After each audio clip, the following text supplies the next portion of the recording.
Magandang buhay, Pilipinas! Narito ang nagbabagang balita, hatid ng inyong tagapag-ulat, Alexander Lay M. Gonzales. COVID-19.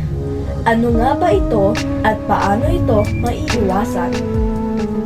Ang COVID-19 ay isang malubhang sakit na sanhi ng coronavirus. Naapektuhan nito ang baga, daanan ng hangin, at iba pang parte ng katawan.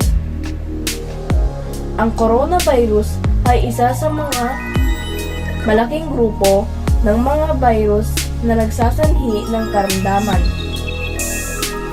Kabilang dito ang sipon, Severe Acute Respiratory Syndrome o SARS at Middle East Respiratory Syndrome o MERS.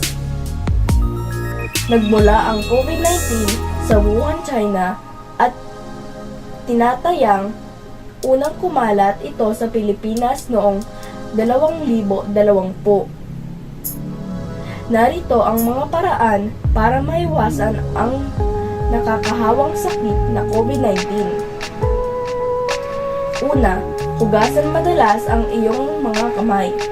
Pangalawa, iwasan ang paghawak sa iyong mga mata, ilong at bibig.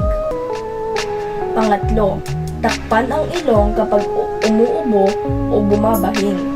Pang-apat, iwasang pumunta sa matataong lugar. Pang-lima, ugaliing magsuot ng face mask. Pang-anim, manatili sa loob ng bahay. Pang-pito, palaging gawin ang social distancing.